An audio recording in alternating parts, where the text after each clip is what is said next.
le premier ramassage de courge.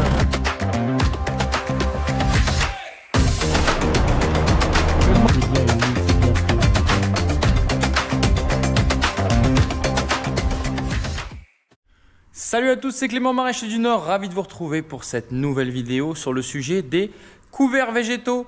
Puisque cette semaine, on va semer tout ça, donc les couverts végétaux qui serviront à protéger la terre entre une céréale et une culture de printemps. Donc là, à savoir après le blé et avant le maïs, les pommes de terre et les légumes du printemps prochain. Alors, qu'est-ce qu'on a tout à semer cette année? On a de la févrole fermière que j'ai acheté à un collègue, Thibaut, qui se reconnaîtra et qui regarde les vidéos. Merci à lui.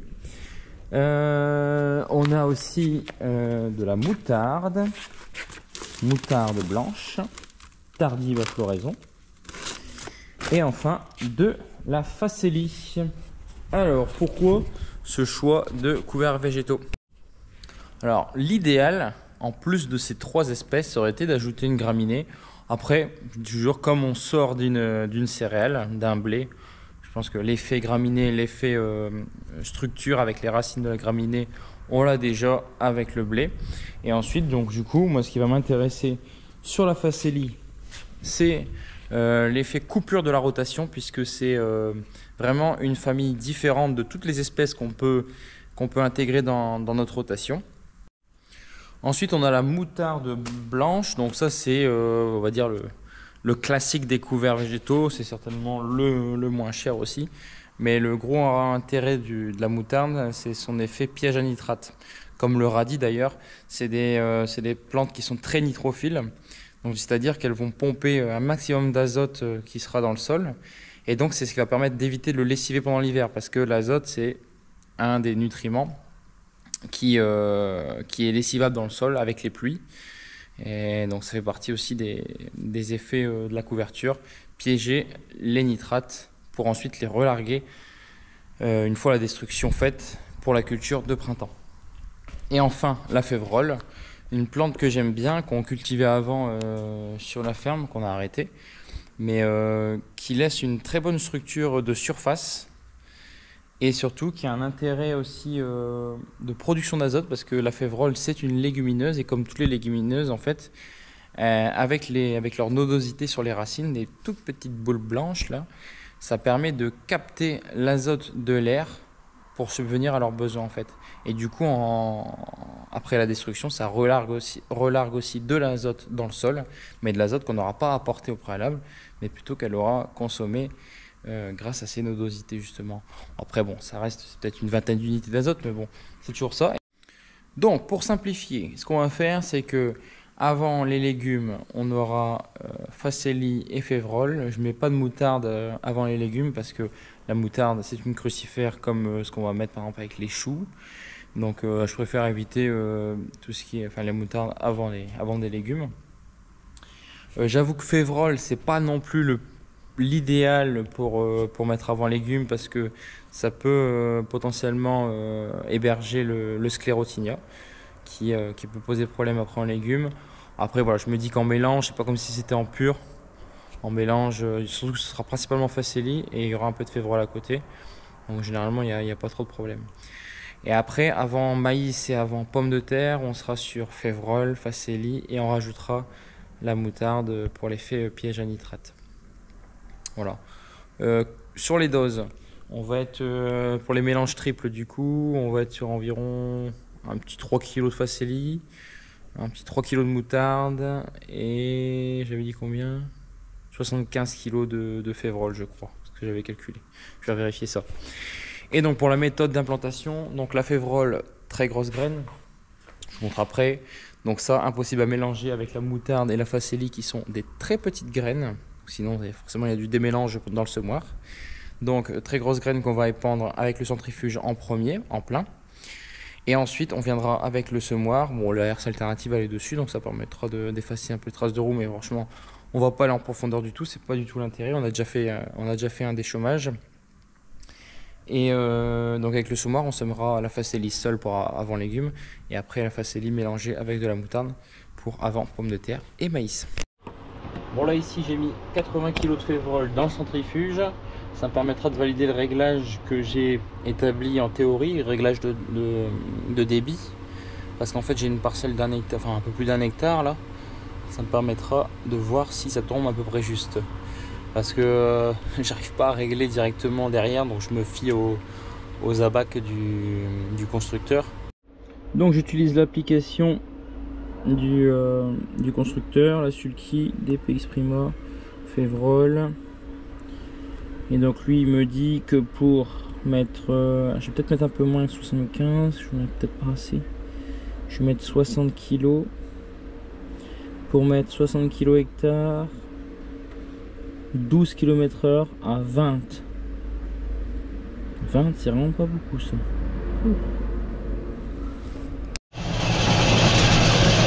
Allez c'est parti. Et en effet le réglage me semble un peu faiblard. Alors des fois c'est trompeur, donc je vais quand même aller jusqu'au bout voir un peu ce que ça donne. Mais je doute qu'il y ait assez là. Bon bah en fait mon réglage il a pas l'air si mal que ça. Bon là il y en a moins parce qu'en fait j'ai fait le bord que sur un côté, c'est pour ça. Pas l'air trop mal hein. Si on voit ici, on a... Bon je pense qu'il y en a un petit peu partout quand même. Faut regarder dans la trace de roue. En sachant que l'intérêt c'est d'avoir plus de facélie. Moi je pense qu'on n'est pas trop mal en fait. Voilà, tac, tac, tac, tac. Oh, ça m'a l'air pas mal. A noter que ici il y a eu quand même un deuxième coup de déchômage. J'en ai fait un deuxième ce matin. Juste parce que voilà, je savais qu'elle allait avoir une belle journée. Objectif limace. Alors, est-ce qu'il y a un intérêt significatif ou pas? J'avoue que j'ai pas la réponse. Normalement, on disait toujours que le déchômage avec un peu de température, un peu de sec dessus la journée, ça permettait de faire sécher les œufs de limaces et donc de réduire la population pour l'année suivante. Voilà, après bon, c'est pour la parcelle de légumes en fait, c'est pour ça que je l'ai fait. Parce que voilà, c'est ici qu'on aura tous nos légumes principalement. Enfin, les légumes diversifiés comme la parcelle d'à côté. Et avant maïs, du coup, pas de deuxième déchômage. Et avant patate, il y a eu un deuxième déchômage parce qu'en fait, il y a eu du fumier qui a été mis ce matin. On avait d'abord déchômé il y a 10 jours, quoi. Un bon 10 jours, même plus, 10-15 jours. Et après, du coup, là, il y a eu du fumier ce matin, donc on enfouit tout ça. Puisque comme je passais juste légèrement avec l'alternative et le semoir, ça va pas assez enfouir le fumier. Donc là, je reprends la route. Et puis on va charger le big bag directement dedans. Voilà. Et puis on va faire le reste des parcelles. Puisque le réglage est validé. Allez, on vide le big bag.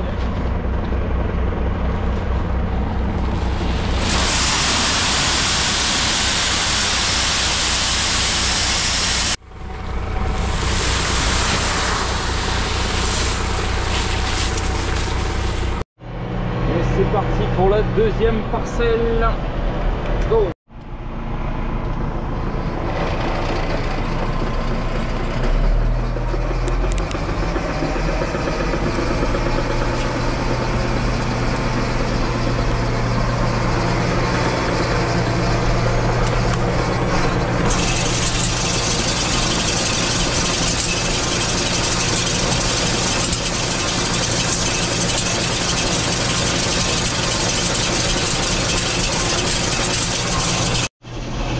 Bon là par contre j'ai pas de GPS, donc en fait ce que je fais, je suis les traces des chômeurs.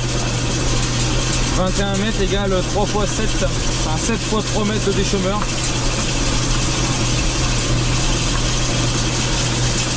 Ça va à peu près.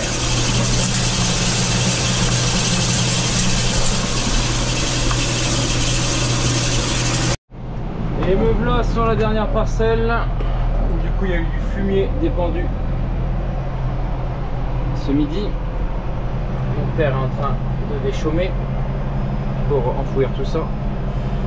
Et moi je vais commencer à épandre mon reste de févrole. Et après on pourra passer au semis des petites graines. Ça y est, nous voilà dans le semis avec le nodé et la herse alternative. Bon, on va dire que ça fait le taf. Pour la herse alternative, c'est pas forcément ça parce que quand il y a un peu de paille, c'est compliqué. Mais bon, là je la fais gratouiller.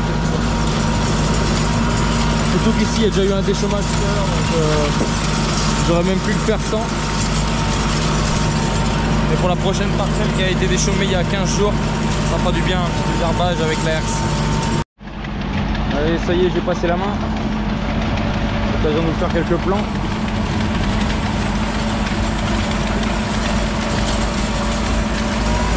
On voit bien que devant là, on gratouille.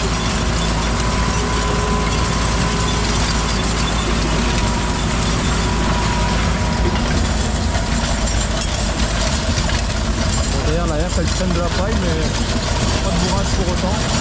Ça va au fur et à mesure.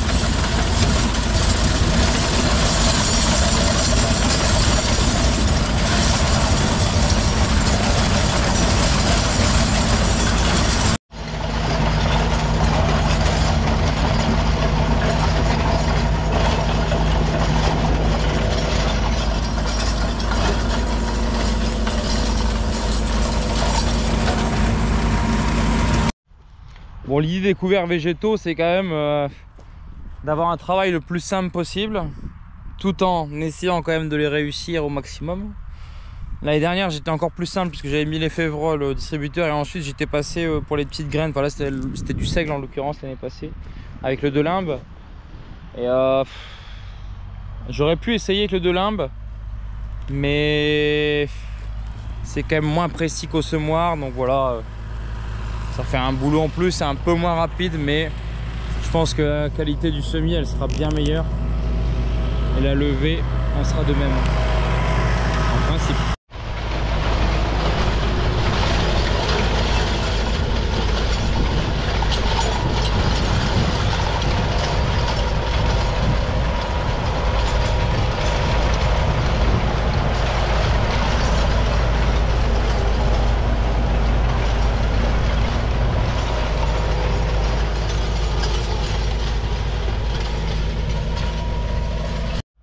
Dans l'idéal de l'idéal, ici on viendrait après avec un rouleau, le rouleau Cambridge là en 9 mètres, pour venir appuyer tout ça, favoriser une bonne levée en fonction de la météo qu'on aura derrière.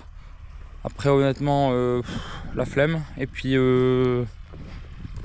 normalement il devrait pleuvoir la semaine prochaine. De toute façon il n'y a plus toute l'année, il va pas commencer à s'arrêter de pleuvoir d'un coup quand on va semer des couverts. Ce serait quand même dommage. En plus là on est vraiment dans le frais. Donc normalement ça doit le faire hein.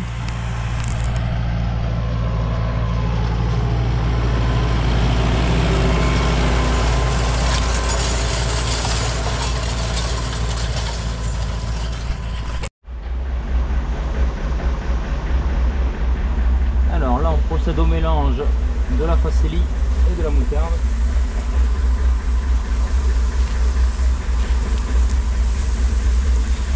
À l'aide de la bétonnière.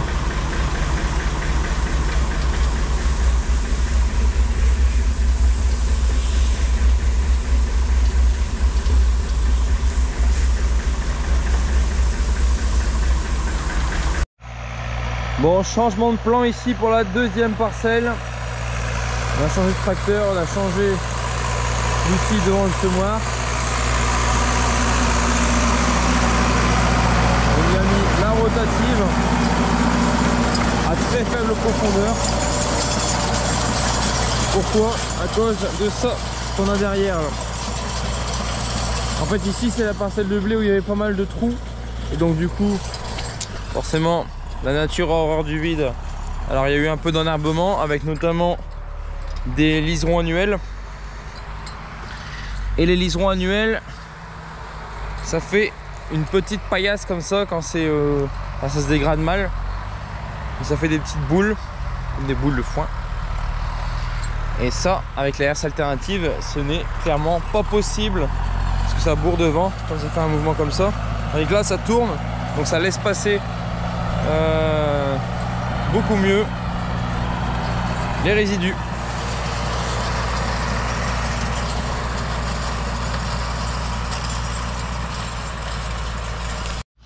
Et on voit qu'on n'est pas profond puisqu'il y a encore des févroles que j'ai semés hier à l'épandeur. Ils sont encore un petit peu en surface malgré le passage de la rotative. Là vraiment l'idée de la rotative, c'est que bon, ici il y a eu un seul déchômage contrairement à la première parcelle. Donc c'est pour ça que ça fait un peu moins propre, mais bon c'est pas grave du tout. Et c'est quand même de désherber un petit peu ce qui est relevé. Et surtout bah, faciliter le semis derrière et effacer un petit peu les traces de roue.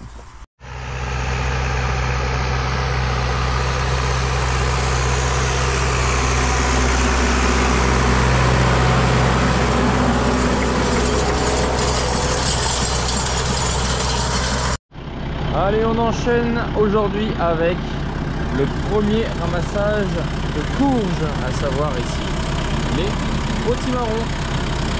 Je vous montre ça. Donc là les potimarrons, on voit déjà d'aspect général qu'on commence à avoir un début de sénescence. Ça commence à se tasser la végétation.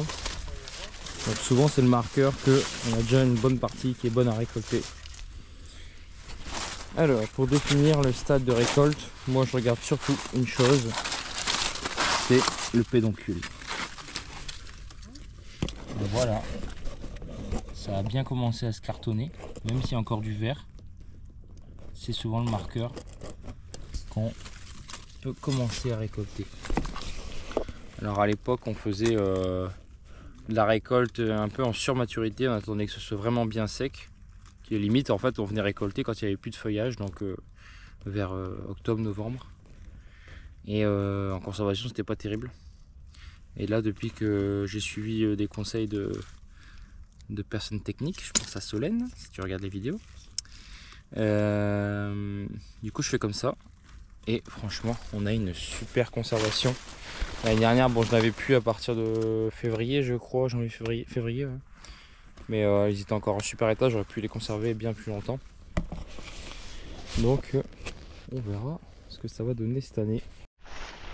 Bon là ce qui est chiant par contre c'est que du coup comme on est en... tout n'est pas encore à maturité, on peut pas venir dedans avec le tracteur. Ce qui fait qu'on est obligé de faire des allers-retours à pied.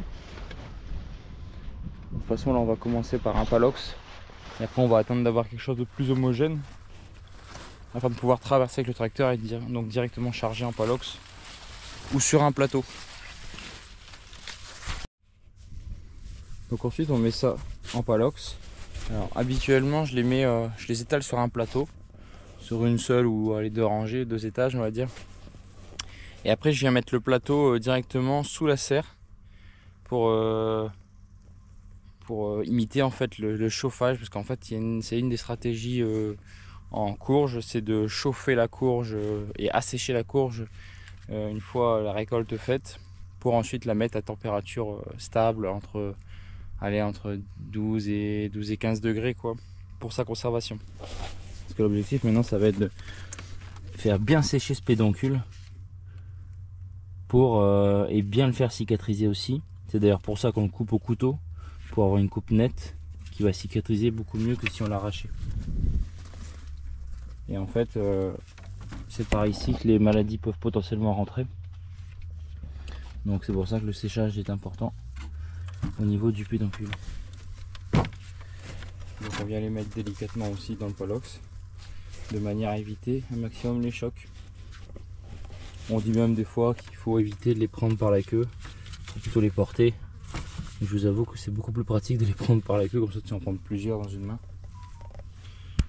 Et bon, généralement ça pose pas trop de problème. Bon après ceux-là, ils sont pas voués à être conservés parce qu'ils vont être consommés assez rapidement. Ce sera plus pour le... Il faudra faire des plateaux entiers où il faudra faire attention pour favoriser une bonne conservation.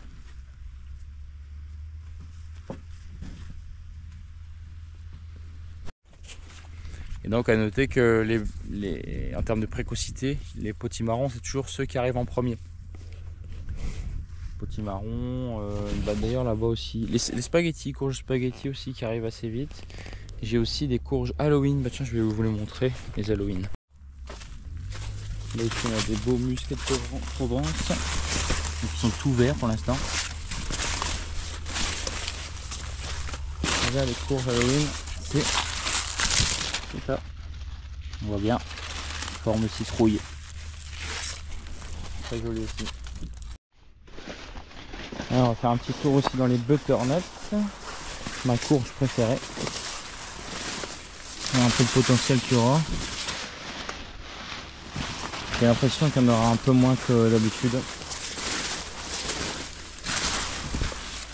Le butternut c'est une courge qui aime beaucoup la chaleur en cours de cycle. C'est vrai que là, on n'a pas été servi comme il faut. Bon. J'ai du mal à évaluer le rendement comme ça. Mais dans mes souvenirs, j'ai l'impression qu'il y avait un peu plus de monde. Donc, on verra. Voilà le premier palox de courge de l'année qui est terminé. Eh ben celle-là, je l'avais pas vu venir. Ah bah. Wow. Et ça, pour l'arrachage des pommes de terre, ça va être super. Enfin, faut espérer que ça dure un petit peu quand même. Si ça dure 2 minutes, ça sert à rien. Par contre, pour faire germer et lever les couverts, c'est impeccable. Que demande le peuple? Allez, petite conclusion ici, après 15 mm de pluie du coup, suite à l'orage qu'on a eu ce week-end, dans les chères fermes ici pour voir si on pourra arracher dans de bonnes conditions. Je pense que oui. Vous noterez que les Nazca ici, les binges sont en train de partir là, avec une sénescence bien prononcée. Allez, on va regarder ce que ça donne ici. Ah, les Datura qui relèvent, c'est dingue ça. Ici, il y a du stock. Hier, on a eu une journée très chaude, enfin assez chaude. Donc on voit que ça a déjà bien séché sur le dessus. Hop. Et surtout, on va regarder si on a bien de la fraîcheur jusqu'au fond, qui va faire que les modes vont se déliter au triage de la machine. Alors on voit ici c'est bien humide, c'est bien frais jusqu'au fond, donc on va pouvoir arracher. Et surtout on voit, regardez les tiges, hop, elles sont complètement mortes. La peau ici elle est solide, je peux frotter, j'arrive pas à la peler, donc la peau elle s'est durcie, donc elle sera moins sensible au choc et elle pourra partir du coup en conservation au frais.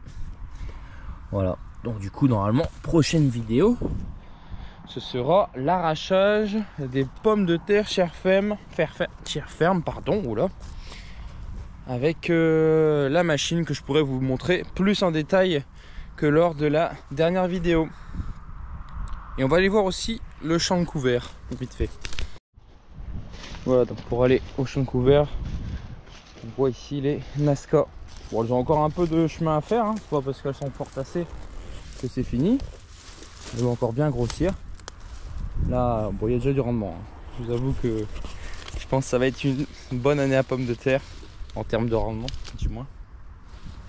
Et vous voyez la différence ici avec les gélis. Voilà. Qui est pas prête de mourir celle-là. Et là par contre, là il y aura du calibre. C'est un peu indécent cette variété d'ailleurs. Alors voilà, bon le couvert on le voit forcément pas, enfin, pas encore. Il va commencer bientôt à lever. Bah d'ailleurs, on voit ici les facélies qui sont en train de sortir. Donc c'est sûr avec les météos comme ça lève tout de suite.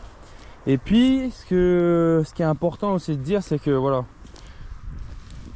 alors c'est bien d'avoir de l'eau, mais quand tu as de l'eau de façon trop agressive comme on a eu avec l'orage, bah tout de suite, même si quand tu regardes comme ça, ça a l'air encore fort moteux, on voit qu'il y a déjà eu un tri des agrégats parce qu'on est dans des sols assez fragiles avec des petits phénomènes de lissage déjà.